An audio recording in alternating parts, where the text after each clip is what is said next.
Okay, balik dahil ta sa karambulang Bisaya. Kauban nga po ninyo ubos ng mga alagad o karambulista. Bob Malazarte. John Tadlit. Ato na introduce pa dyan ang atong mga mga opisyal sa Pag-ibig branch, Bandawi branch.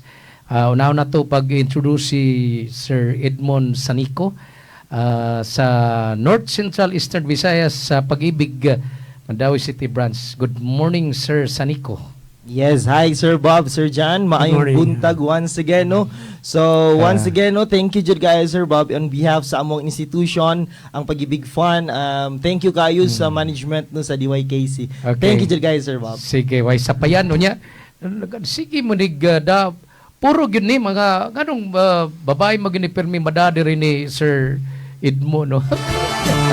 Daron niya kauban bitaw pa ni Jan kining mag-document kay i-document magini no. Yes. Si Ma'am RC Rina Claire Bunsukan, marketing specialist sa Pag-ibig Mandawi branch, maing buntag nimo diha Ma'am RC. Okay, ditapag lang ay. Shoot the first question, sir. Unsay Okay. proseso ini niyang umabot nga kani hapit na gyud Yes, hapit na jud. ang housing fair. Yes. Oo. Sige, sir. 2026. Okay. 2026, okay. Sige. Okay, maing buntag sa ato ang mga suki tigpaminaw sa DYKC, no? So once again, no? So hapit na jud umaabot, no? Ang ato ang Housing fair. pinakadako na first time na housing fair diri sa Visayas. Sa Visayas, actually. okay. Yes. So kanus ana siya once again April 30 and May 1. Kung asa ang venue, dito ta magkita-kita sa Luyo, anang Landers kanang IEC Convention Center. So kung unsa inyong dapat buhaton, tanan mo attend, tanan Pag-ibig members nga gusto mo ato dito, unsay angay ninyo buhaton. Kada. Mao ni atong hisgutan karon Sir Bob, Sir Okay. Jan. Okay. So naami gibuhat, naami giandam na gitawa as flash on the screen pod, no. Ang ato ang QR code akong ipakita pod, no. Kani nga QR code, Okay. importante kaayo ni nga i-scan sa tanan members ni Pag-ibig nga gusto mo attend sa atong housing fair. Why ingon ana ka importante, Sir Bob? Because to make sure nga smooth ang transaction nato dito inigabot nato dito no kay daghan bayad jud kayo tagi invite. Okay. Oo. To make sure nga smooth atong transaction, that's why naghimo ta QR code. Unsay naa sa QR code? Magbutang mo dito inyong mga information, basic information, last name, first name, of course, inyong Pag-ibig MID number. And then inyong Pag-ibig MID number together with your gross monthly income. Pinaagi sa inyong gross monthly income, makita na mo dito atong i-prepare ang inyong makuha ang inyong gitawag na mo og loan value card. Okay. So kaning loan value card, makita diya ang inyong pila estimated ninyo nga loan amount. Okay. Para Sir Bob, if ever, Pila let's say ang for loanable example, amount nga pwede ninyo nga yes, applyan according sa iyang income. sa gross income. Yes, Okay. oo. So that's why importante ang pag-scan sa QR code Okay. para ma-prepare namo ang ilahang loan value card. Kaning loan value card, Sir Bob, Sir John, makita diha estimated loan amount nila para inigabot nila dito, di ba by booth man na dito atong mga gipang invite na mga developer. Iduso na sila dito. Yes, at least makita nila, dili na sila magpangutana kanang Okay. 2 million pwede ko ana. At least makita nila, ay okay, let's say for example 1M rakat ang estimated loan amount. At least iniktan-aw niya sa 2 million, ay dili ko pwede ani. That's why importante kay siya para diretso na lang siya sa mga property nga kaya siyang income. Okay. But Sir Bob, it doesn't mean, let's say for example, estimated loan amount nimo diri gibutang namo is 1M ra kay according sa imong gross monthly income Okay. nga kaya nimo. Let's say for example, gusto jud siya katong 2M. Okay. Pwede siya mangita og co-borrower. Uy, Tawag ana combine income. I-combine iyang income ug iyang income katong iyang co-borrower para mo qualify siya katong 2M. kining co-borrower, Yes. maura ni siya co-maker. Ingon Maura ana. ni. Yes, Okay. ingon ana ra siya. Maura siya ingon ana. Sige, sir, go ahead. if ever married si member, automatic imo husband or imong wife, no? Okay. Yes, automatic na imong co-borrower. So, amuan lang pud pagkuha no, ang pagkuha sa co-borrower, make sure lang kung pwede relatives lang. Kay katong mga single Sir Bob, ilang himuon co-borrower kasi ilang mga uyab. Pwede. Pwede. Kung sure na mo ni ako forever. No? Ingon na. So pwede jud kayo, so Okay. automatic. So it doesn't mean ha, ladies and gentlemen, tanan ang mo-attend sa atong housing fair. It doesn't mean nga kung nakabutang diya imong estimated loan amount, maura jud na. Kay naatay ways, naatay mga pamaagi nga pwede i-recommend sa imo nga pagkuha og co-borrower, sir, ma'am, and then para maka-qualify ka sa 2 million na nga imong gusto jud na property. And then Sir Rob, additional information. By the way, nag-invite ba yata more than 30 ka developers. kaning more than 30 ka developers na to nga gipang invite, naa sila pud gipang offer na katong socialized housing. Kaning socialized housing na to, Sir Bob, is amounting up to 950,000 pesos. Kinsa may pwede mo apply Minimum sa na siya, mo na pinakabarato. ceiling price na siya as Ceiling as price. provided by Ah. DSUD. Okay? So ceiling price na to sa socialized housing na to karon is 950. So kinsay pwede maka-avail? 3% ra interest rate na to ihatag ani, Sir Bob. Uy, Kinsay may pwede mo ano? attend? Kinsay pwede mo avail katong mga minimum wage earners na to. Earners, oh. Yes, minimum wage earners, syempre, ang Pag-ibig Fund. Again, Sir Bob, ang Pag-ibig Fund, we are not here is, dili siya tabang duot, tabang saka, manggod ni siya. Okay. Yes, so that's why nga, katong mga socialized housing na to, takkan kay Sir Bob. Again, na-spread ni ang property throughout all Visayas. Okay. Naay Danao, naay Karkar, pili lang dyan Pila sila, to'y Sir Bob. pinakabarato ang inyong Naay- socialized housing? 950,000? 950 ang pinaka-maximum. Pero naay 450, Uy. naay 480, naay Okay. 500. Uy, dati mas barato pa. Yes, Okay. naa.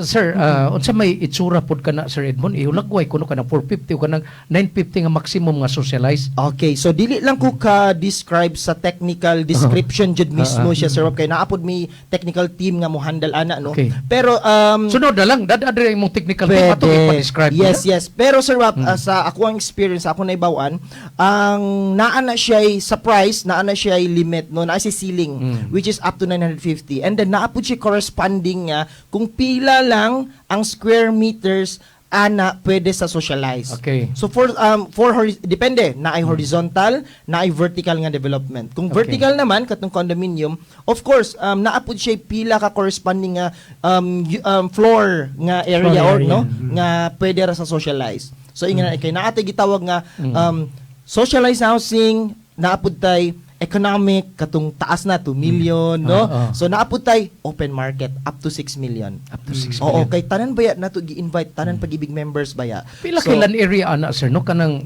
Sir Edmond kanang socialized housing nga 450 o di ba katong maximum sa socialized nga 950,000? Oo. Wasa kay idea pila land area kay maka-estimate ta ba no? Maka-estimate. So, if ever wala lang jud ko nasayop sa technical description, Sir Bob, no, Sir Jan, ang ato ang land Like area, square atong meters. square meters is naa sa mga, na 30. Na ay, na 25 30. Oo, to 35. 30. Oh, Yes, oo. mga ginawa. Mga Dako ingana na, uy. Dako na, Oh, siya. eh. Dako na na. Mm. Yes, dako na Oh. na siya. Oo. And then, imagine, Sir Bob, no, nag-abang ka sa Tri-City, Lapu-Lapu, Mandawi, Cebu City. Kanang imong giabang, imo na lang nang gikuha og housing. Mura ra ka nag-rent to own. Okay. Mao ni purpose nato sa ato ang housing fair, no, nga para tabang sa mga Filipino workers, of course tanan Pag-ibig members, nga to have their own balay na jud, no, maingon nila kay dream baya for every Filipino nga makakuha ilang kaugalingong Correct, balay, oh. which is ang ilang dream pud na namo. Kana rento una na siya kaysa Yes, magsikag sir, Bob. aba nga wa Oo. kay wa kay kapaignan wa kay kapadulngan sige kag abang. Yes. Kana na kana lang nimo rento on sa kuan Pag-ibig adindot kayo. Estimated pa jud nga monthly ana nila, Sir Bob, no, naa sa mga from 2.7 to 3K. Oh, Sus, so affordable. affordable kayo. Affordable jud siya. Affordable So, kayo. it doesn't mean mga sukitig paminato sa DYKC, it doesn't mean kung minimum wage earners ka, dili ka kakuha imong kaugalingon. Okay? This is the time. Kasi Ayaw dunay jud mo masanguan kalimot. ni Sir Edmond ha kay diha kausab nga nagisgot mig topic partig precious isda. Nya dunay naglalis dito sa merkado ingon din palit sa isda isa nga pilang kilo 280 ingon taga DYKC nga tagkuan ra 230 sa ato las DYKC palit was ka nagiset ninyo realistic na ha? Yes, yes. Sir pangutana kining mga voluntary contribution kana Yes. bang wa nagtrabaho kumpanya makaabil sa sila ani. Yes, Sir Bob. Goodness kayo. Attend nila ining housing fair.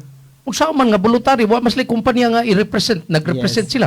Oo. Be. So, nindot na pangutana, Sir Bob. Ah. Nindot kayo nga pangutana. Actually, guys, good news kay Maoto, as mentioned last, no? Okay. Ang membership category sa Pag-ibig, gi-expand na to na. Dili lang na siya for employed government or employed private.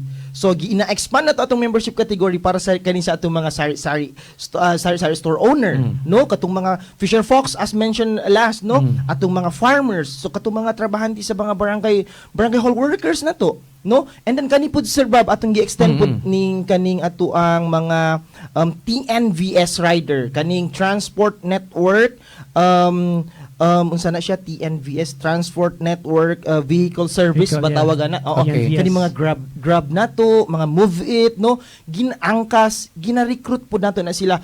Pwede jud na sila mo appeal sa ato ang housing fair kung member sila. Okay. So unsaon pagkuan sa ilang income. So if kung kaya lang nila na ma-present lang nila, ma-proof lang nila ang ilahang income nga mao ni akong income monthly, and then pwede sila sa katong ato ang attend mukuha sila sa ilang sa unit sa housing fair na during sa atong housing fair I see. po. Oo. Okay. Sir, nabay lot only ano sir or katong house and lot siya? Lot only, Sir John, as far as I remember, Sir John, no, kung murag wala ray gi-offer nga lot only. Okay. But naay gi-offer sa atong pag-ibig accord asset. Unsa po ni sa Okay. atong pag-ibig accord asset? Kani atong pag-ibig accord asset during sa atong housing fair day, Sir, by the way, dili lang ta wala lang ta nag-offer nga katong mga unit nga available ni mga developer. Katong mga bag-o jud nga unit nga gi-offer ni developer, no? Naaputi gi-offer na pag-ibig accord asset. Mao ni katong mga property na foreclose ni Foreclose, pag-ibig. So naani mga lot only, naani mga lot house and lot pod, no? So that's why Sir Bob, ako na lang pud i-reiterate nga importante kay ang pag-scan sa QR code. Okay. Why kay ni double purpose ni siya. Gawas nga nag-register ka daan sa MUA, and then ma-prepare na mo imong loan value card, at the same time ma-prepare pod nato ang inyuhang buyer ID. Kato akong gisgot kay dili man gud ka ka-attend, dili man gud ka kuha, dili ka avail sa mga pag-ibig accord asset kung wala kay buyer ID. Pangitaon jud na imong buyer So, mao ID. na siya, buyer Importante ID. kayo mag-create kag buyer ID, Sir Sir Bob. Edmond, oh. Kung gusto ka pag-ibig accord asset. And then sa atong buyer ID, Sir Bob, less than 2 minutes, ma-create na nimo siya. Kay user-friendly man atong system. Okay. Okay? Ma-create nimo siya, less than 2 minutes, once successful, ilang screenshot ang katong buyer ID, and then ilang ibutang diri. Let's say for example, nag-abot na dito, gusto siya mo avail sa pag-ibig accord asset, pangayuan iyang buyer ID. So at least naa na diri. Ana. And then don't worry, if ever naay masaag, wala ka create og buyer ID, daghan mi nagkalat dito mga pag-ibig staff mo assist sa ilaha. So katong personal or voluntary contributor sa pag-ibig, makabil sila gyapon na ang buyer's Yes, ID. Sir Bob. Yes. Oo, kaayo, Sir Bob. As long as ma-establish nila ang ilahang income, pwede jud kaayo. I see. Sir, unsay highlight yun ka mapaabot na to sa nagsingabot nga housing fair? Yes, okay. So ang atong i-highlight jud ani no, mao ra jud walay lain. Tumong ra jud ni Pag-ibig Fund is for every Filipino to save with Pag-ibig Fund and to have decent shelter. So hopefully inig-abot sa April 30. Kung dili ka ka-attend sa April 30, pwede ka diri sa May 1. I see. Labor Day na, holiday. So meaning, no need na ka mo absent sa imong trabaho, no? Kay pwede na holiday man na. So inig-abot na to dito, inikita na to sa May 1 or April 30. Hopefully, naanay daghan mga Filipino makakuha ilang kaugalingon balay. Sir, unsay final message nimo para sa atong mga kaigsunan nga mga members, non-members sa Pag-ibig? Okay, last mess before tamo ko adjourn. Tanan members sa Pag-ibig, tanan sukitig paminaw sa DYKC. Magkita-kita jud ha April 30 and May 1. Asa ang venue once again? Luyo, Anang Landers, IEC Convention Center. Ladies and gentlemen, this is the time makakuha mo inyong kaugalingon balay. Okay? Thank you so much. Si Edmond Sanico, ang coordinator sa coordinator sa North Central Eastern Visayas. Kauban si Ma'am Rina Claire Bunsukan, marketing specialist Pag-ibig Mandawi Branch. Para tayo oras, Lito Acaso Transmitter sa studio si Ramil Madira, Glintutod. Inyo karambulista, Bob Malansarte. John Tad. Diyan ay pangutana rin, hindi maapas Government appeal mo ng Pag-ibig, di ba? Yes, sir. Yes. Employed government, employed private, tanan members. Okay, pagdungog tagbalik, sunod si mga napon sa edisyon sa Karambulang Bisaya. Inyong karambulista, Bob Malansarte. John Tad. Salamat, may butagan. May God Bless us always.